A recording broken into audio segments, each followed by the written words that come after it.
খলিফাতুল মুসলিমিন সাইয়্যিদুনা আবু বকর রাদিয়াল্লাহু তাআলা আনহু নিজের জীবনের চাইতে ভালোবাসতেন, নিজের বাবার চাইতে, সম্পদের চাইতে এবং সন্তানের চাইতে পৃথিবীর সব চাইতে বেশি ভালোবাসতেন বিশ্বনবীকে।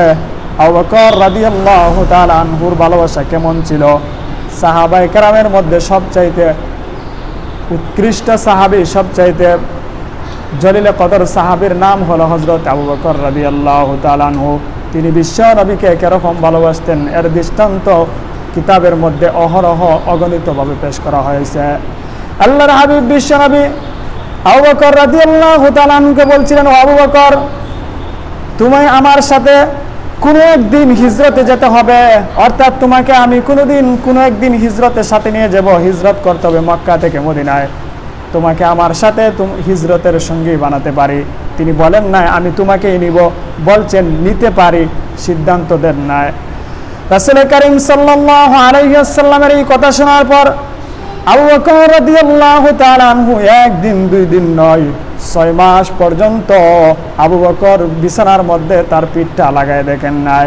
দরজার মধ্যে তিনি ট্যাক লাগায় বসে থাকেন, কখন আমার রাসূল ডাক দিবেন, কখন আমার রাসূল আসবেন, হিজরতের জন্য আমার সঙ্গী বানাবেন, তখন আমি যেন প্রথম ডাকে রাসূলের ডাকে লাব্বাইক ইয়া রাসূলুল্লাহ বলে আমি সাড়া দিতে পারি। আল্লাহর হাবিব বিশ্বনবী রাতের গভীর একদিন আবু বকরের বাড়িতে গেলেন। চুপি চুপি অল্প আওয়াজে রাসূল করিম সাল্লাল্লাহু আলাইহি ওয়াসাল্লাম ডাক দিলেন, আবু বকর ইফতাহিল বাব, দরজা খোলো। বলতে দেরি হয়েছে, আবু বকর 1 সেকেন্ডও দেরি করে নাই, সঙ্গে সঙ্গে আবু বকর দরজা খুলে দিয়ে প্রস্তুত। লাব্বাইক ইয়া রাসূলুল্লাহ, ইয়া হাবিবাল্লাহ, আপনার কদমে আমি উপস্থিত হয়ে গেলাম। আল্লাহর হাবিব বিশ্বনবী জিজ্ঞাসা করেন, ও আবু বকর, আমি এত আস্তে একটা ডাক দিলাম, যেই ডাকটা হয়তোবা দরজার পাশ থেকে খুব একটা দূরে যায় নাই, এত আস্তে কিন সুরে আমি তোমাকে আওয়াজ দিলাম, তুমি এক ডাকে কি করে আমার ডাকে সাড়া দিলে আমি বুঝতে পারলাম না। আবু বকর বলে, নবীজি, আপনি আমাকে একদিন বলছিলেন যে হিজরতের সময় আপনি আমাকে সঙ্গী বানাতে পারেন, আমাকে সঙ্গে নিয়ে যেতে পারেন। ওই দিন থেকে আজ পর্যন্ত দীর্ঘ 6 মাসের ভিতরে আমি বিছানার মধ্যে আরাম করে ঘুমাই নাই, আমি দরজার মধ্যে টেক লাগায় বসে থাকি, কখন আমার হাবিব এসে আমাকে ডাক দিবে, আমি যেন প্রথম ডাকে সাড়া দিতে পারি। কেমন ভালোবাসা থাকলে একটা মানুষ 6 মাস পর্যন্ত বিছানায় ঘুমায় না, টেক লাগায় ঘুমায় দরজার মধ্যে। আল্লাহর হাবিব বিশ্ব নবী আবু বকর রাদিয়াল্লাহু তাআলা আনহু নিয়ে যখন হিজরতে বের হয়ে গেলেন, মক্কা, যে মক্কা ছিল বিশ্ব নবীর জন্মভূমি, যে মক্কা ছিল নবীজির কলিজার টুকরা, কিন্তু কাফেরদের কারণে তিনি মদিনায় যখন হিজরত করে চলে যান, বারবার বিশ্ব নবী মক্কার দিকে ফিরে ফিরে তাকাচ্ছেন।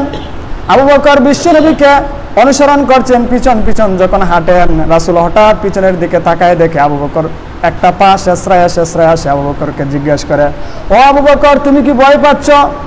তোমার কি মায়া হচ্ছে? তোমার কি কষ্ট লাগছে হিজরত করার জন্য? তুমি কি আমার প্রতি যাওয়ার প্রতি তোমার আগ্রহ নাই? আবু বকর বলে, ও বিশ্বনবী, যেদিন আপনার প্রতি আমি ঈমান আনয়ন করেছিলাম, যেদিন আমি বলছিলাম লা ইলাহা ইল্লাল্লাহু মুহাম্মাদুর রাসূলুল্লাহ, ওদিন থেকে আমি সিদ্ধান্ত নিয়েছিলাম আপনার চেয়ে প্রিয়, আপনার চেয়ে আমার ভালোবাসার মানুষ পৃথিবীতে আর কেউ হতে পারে না। আমার মা বাবা হতে পারে না, আমার সন্তান হতে পারে না, আমার সম্পদ, আমার আত্মীয় স্বজন হতে পারে না, এমনকি আমার কলিজা, আমার জীবনও আপনার চাইতে বেশি প্রিয় হতে পারে না। আল্লাহর হাবিব বলেন, তাহলে তুমি কিসের জন্য পাটা শেষরায় আসতেছ? সাইয়েদনা আবু বকর বলে, মক্কার কাফের এতটাই তারা তীক্ষ্ণ মেধা, যদি আপনি এইভাবে হেঁটে হেঁটে যান, মরুভূমির মধ্যে রাতের বেলা দেখা যাচ্ছে না, কিন্তু ভোর হওয়ার সাথে সাথে তারা আপনার কদম মুবারককে অনুসরণ করবে এবং আপনার পা মুবারকের চাপ দেখে দেখে তারা বলবে, এদিক দিয়ে আবু বকর এবং হযরতে মুহাম্মদ চলে গেছে, তখন আপনার পিছু দাওয়া করতে পারে। এজন্য আমি আবু বকর এই সবগুলা মুছে দিচ্ছি, যেন তারা কোনো চিহ্ন অবশিষ্ট না পায় এবং আপনার পিছু দাওয়া না করতে পারে। কেমন ভালোবাসা ছিল! আল্লাহর হাবিব বিশ্বনবী এবং সাইয়েদনা আবু বকর হাঁটতে হাঁটতে ক্লান্ত হয়ে গেছেন। কি গিরিপথ, চতুর্পাশে পাহাড়, আর এর মাঝখান দিয়ে শুরু একটা পথ, আবার মাঝে মাঝে পাথর, আবার মাঝে মাঝে বালি, আবার গাছের ছায়া, কখনো কাটা কণ্ঠিক কাঠিন্য রাস্তা। এই কঠিন রাস্তা দিয়ে যখন যাইতে যাইতে দুজন ক্লান্ত পরিশ্রান্ত হয়ে গেছেন। বিশ্ব নবী বলেন, আবু বকর একটু বিশ্রাম নেওয়ার প্রয়োজন, চলো আমরা কোনো গুহার মধ্যে আশ্রয় নিয়ে একটু বিশ্রাম নেই। আবু বকর রাদিয়াল্লাহু তাআলা আনহু বিশ্ব নবীকে ধরে ধরে একটা গুহার পাশে নিয়ে গেলেন। নবীজি চাইলেন গুহার ভিতরে প্রবেশ করার জন্য। আবু বকর বলে, না, আপনি আগে প্রবেশ করবেন না, আমি ভিতরের অবস্থা অবলোকন করব, আগে ভিতরটা উপযোগী করব, এরপরে আপনি গিয়ে বিশ্রাম গ্রহণ করবেন। আবু বকর রাদিয়াল্লাহু তাআলা আনহু ভিতরে ঢুকলেন। ঢুকার পর গিয়ে দেখেন গুহার ভিতরে অনেকগুলা ছিদ্র।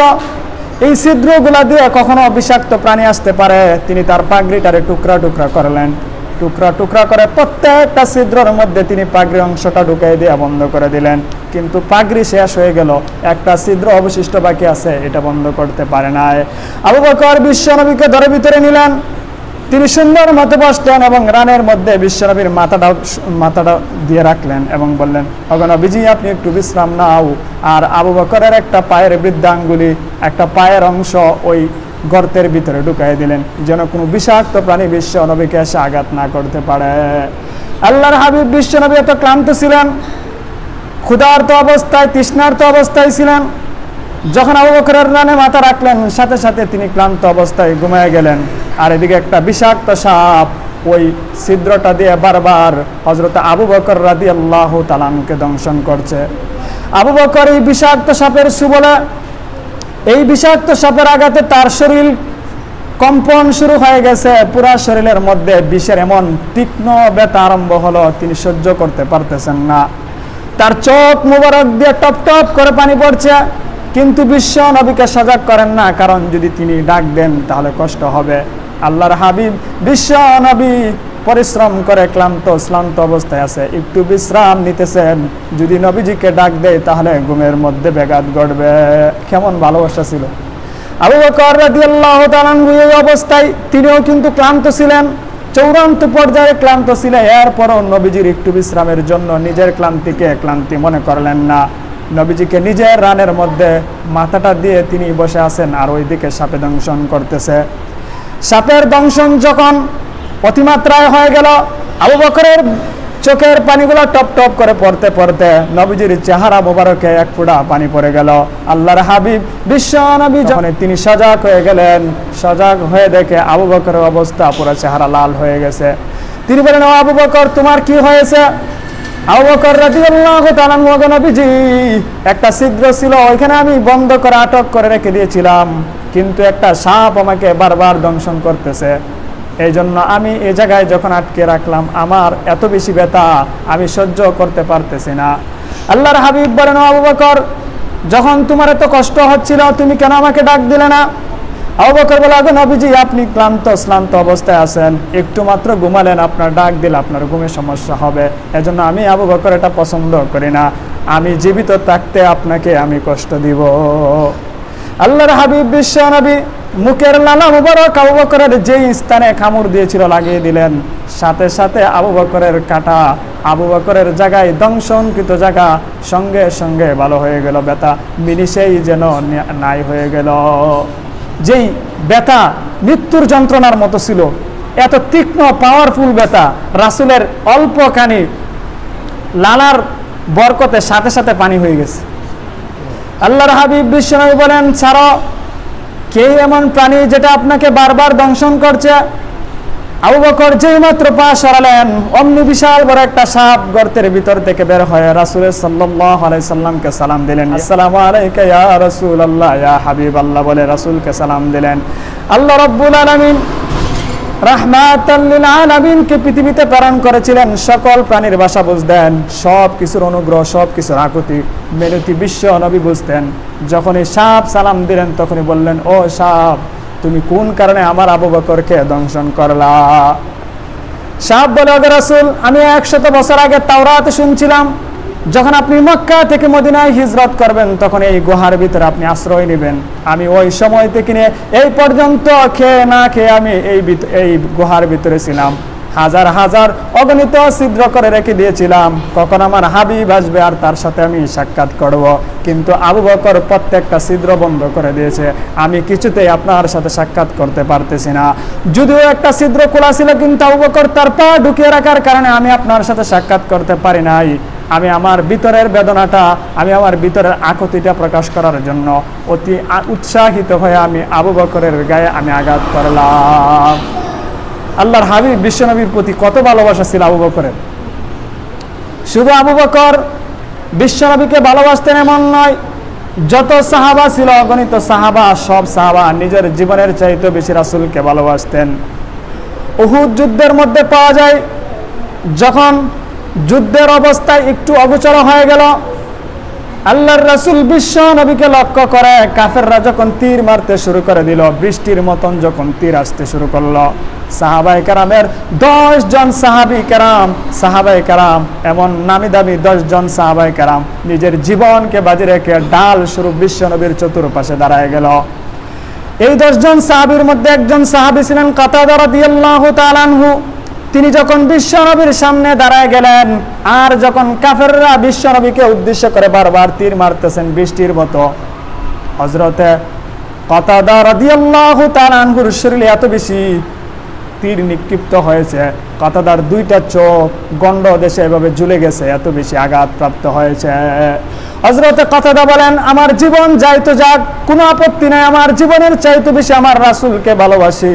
আমার রাসূলের গায়ে একটা তীর পড়বে আর আমি জীবিত থাকবো, সেটা হতে পারে না। তার জীবন দিয়ে বিশ্ব নবীর সামনে ডাল স্বরূপ দাঁড়িয়ে রইলেন। কিতাবে লেখেন, সাহাবায়ে কেরাম গণনা করে দেখেন, হযরতে কাতাদা রাদিয়াল্লাহু তাআলা আনহুর শরীরে প্রায় 97টা অস্ত্রের আঘাত ছিল। সুবহানাল্লাহ। আপনাকে আমাকে একটা পিপিলিকা কামড় দিলেই তো নামাজ অবস্থা শেষ। আর ওই জায়গায় তীর যেটা এই পাশ থেকে দিলে ওই পাশ দিয়ে বের হয়, এত তীক্ষ্ণ পাওয়ারি তীর যখন তার গায়ে বারবার দিচ্ছেন, তার চোখ 2টা ঝুলে গালের মধ্যে লেগে গেছে। কিন্তু এরপরও নবীজির ভালোবাসা কত ছিল, এক মুহূর্তের জন্য জায়গাটা ছেড়ে দেন নাই। তিনি বলেন, জীবন যাওয়ার যাক, আল্লাহর ভালোবাসা, আল্লাহর রাসূলের ভালোবাসা আমার জীবন উৎসর্গ করতে পারি, কিন্তু রাসূলের গায়ে একটা কাটার আসর পরও, একটা স্টু শব্দ রাসূলের গায়ে কাফেররা করুক, সেটা আমি বরদাস্ত করতে পারি না। আল্লাহর হাবিব বিশ্বনবী বলেন, যদি তোমরা জীবন্ত কোনো শহীদ দেখতে চাও, তাহলে আমার কাতাদার দিকে লক্ষ্য করো, যার পুরোটা শরীর, চেহারা, বুকটা জাজরা করে ফেলেছে কাফেররা। শুধু আমি নবীকে রক্ষা করার জন্য সব কিছু দিয়ে জীবনটা পর্যন্ত বাজি রেখেছেন। আল্লাহর হাবিব বিশ্বনবী যুদ্ধের পর কাতাদারকে সামনে আনা হলো। যখন কাতাদার সামনে গেলেন, আল্লাহর হাবিব বিশ্বনবীকে বলেন, ও নবী, আপনার প্রেমে, আপনার ভালোবাসায় জীবন উৎসর্গ করতে চেয়েছিলাম, আপনাকে রক্ষা করতে গিয়ে আমি শহীদ হয়ে যাব, কিন্তু আল্লাহ রাব্বুল আলামিন আমাকে শহীদের মর্যাদা দেন নাই, আমার শাহাদাত বরণ হয় নাই। ওগো রাসূল, অগণিত অস্ত্রের আঘাতে অগণিত আঘাত প্রাপ্ত আমি হয়েছি, কিন্তু আমার চোখ 2টা যখন আমার গন্ড দেশে জুড়ে গেছে, ওগো রাসূল, আমার মনে হচ্ছে আপনার সুন্দর চেহারা, রহমতের চেহারা, মায়াবী চেহারা যদি আমি না দেখি আমি আর বাঁচব না। আল্লাহর হাবিব বিশ্বনবীর সঙ্গে সঙ্গে আল্লাহর কাছে দোয়া করলেন, ওগো আল্লাহ রাব্বুল আলামিন, যে আমার সাহাবা আপনার বান্দা তার জীবন বাজি রেখে আমাকে রক্ষা করলো, তার শরীরকে ক্ষত বিক্ষত করে আমাকে রক্ষা করলো, আমার শরীরে একটা গায়ে, আমার গায়ে একটা টুকা লাগার সুযোগ দেয় না, আপনি তাকে সুস্থ করে দিন। আল্লাহ রাব্বুল আলামিনের কাছে দোয়া করার পর হযরতে কাতাদা রাদিয়াল্লাহু তাআলা আনহুর 2টা চোখ নিজের হাতে যখন জায়গায় বসায় দিলেন, বসায় দিতে দেরি হলো, সাথে সাথে চোখ 2টা ভালো হতে দেরি হলো না। জোরে বলুন সুবহানাল্লাহ। হযরতে কাতাদা বলেন, ওগো নবীজি, আপনি যেই মুহূর্তে এই চোখ 2টা আমার জায়গায় বসায় দিলেন, আমার কাছে মনে হলো আগে আমি যেই রকম দেখতাম এর চাইতেও বেশি তীক্ষ্ণ গতিতে আমি এই চোখ দিয়ে দেখতে পাই। জোরে বলুন সুবহানাল্লাহ। সাহাবায়ে কেরামের ভালোবাসা নবীর প্রতি কেমন ছিল? ঈমান কাকে বলে? জীবন চলে যাবে, মা বাপ, আত্মীয় স্বজন, সম্পদ সব চলে যাবে, কিন্তু এক মুহূর্তের জন্য বিশ্ব নবীর ভালোবাসার মধ্যে ঘাটতি আসবে না। নবীজিকে নিজের প্রাণের চাইতে বেশি ভালোবাসতেন। আল্লাহর হাবিবের আরেকজন সাহাবী ছিল ওই যুদ্ধে, উহুদ যুদ্ধে, হযরতে আবু তালহা রাদিয়াল্লাহু তাআলা আনহু, তিনিও ছিলেন 10 জনের একজন। ওই তালহা রাদিয়াল্লাহু তাআলা আনহু ছিলেন তীরন্দাজ। তিনি এমন তীরন্দাজ ছিলেন যে কোনো জায়গায় নিশানা কখনো মিস্টেক হইতো না। হযরতে তালহা রাদিয়াল্লাহু তাআলা আনহু বিশ্বনবীর সেফটির জন্য তিনি বলেন, ও রাসূল, আপনার সিনা রক্ষা করার জন্য আমার সিনাকে ডাল স্বরূপ ধরে দিলাম, আপনি একটু এই জায়গা থেকে নাড়াচাড়া করবেন না, যতগুলা তীর আসবে, যতগুলা বল্লম আসবে, যতগুলা তরবারে আঘাত আসবে, আমার বুকের উপর আগে আসবে, আপনার গায়ে একটা সোয়া লাগার জন্য আমি দেব না। এইভাবে যখন বৃষ্টির মতো হযরত তালহা রাদিয়াল্লাহু তাআলা আনহার শরীরে আসা তীরগুলা নিক্ষিপ্ত হচ্ছে, হযরত তালহা রাদিয়াল্লাহু তাআলা আনহুর এই অবস্থা দেখে বিশ্বনবী একটু উকি দিয়ে দেখলেন উহুদের যুদ্ধের ময়দানের অবস্থাটা কেমন, কি অবস্থা চলতেছে। হযরত তালহা রাদিয়াল্লাহু তাআলা আনহু বলে, ওগো নবীজি আপনি উকি দিবেন না, আপনার গায়ে যে কোনো সময় এসে কাফেরদের তীর লেগে যেতে পারে, আমি জীবিত থাকা অবস্থায় একটা তীর আপনার গায়ে লেগে যাক সেটা আমি বরদাস্ত করতে পারবো না। হযরত তালহা রাদিয়াল্লাহু তাআলা আনহু বলেন, ওগো নবীজি আজকের এই দিনে আমি উহুদ প্রান্তরে প্রায় 2টা থেকে 3টা ধনুক আমি তীর মারতে মারতে ভেঙে ফেলেছি। এত বেশি তীর ওদিন নিক্ষেপ করেছেন, একটা নয় বরং 2 থেকে 3টা ধনুকে ভেঙে চুরমার হয়ে গেছে। হযরত তালহা রাদিয়াল্লাহু তাআলা আনহু তার শরীরটাকে যখন সাহাবায়ে কেরাম দেখলেন, তার শরীরের মধ্যে প্রায় 70টার থেকেও বেশি পরিমাণে তীরের আঘাতে জর্জরিত হয়েছে। আল্লাহর হাবিব বিশ্ব নবীকে সাহাবায়ে কেরাম কত ভালোবাসতেন, কত বেশি ভালোবাসতেন একটু লক্ষ্য করে দেখেন। এজন্য রাসূল বলছিলেন, যতক্ষণ পর্যন্ত তোমার ইমান পরিপূর্ণ হবে না, তুমি তোমার মা বাপ, তুমি তোমার জীবন, তোমার আত্মীয় স্বজন, তোমার সম্পদ, দুনিয়ার সকল মানুষ থেকে আল্লাহর রাসূলকে ভালোবাসতে না পারবে। সাহাবায়ে কেরাম সবচেয়ে বেশি ভালোবাসতেন রাসূলকে।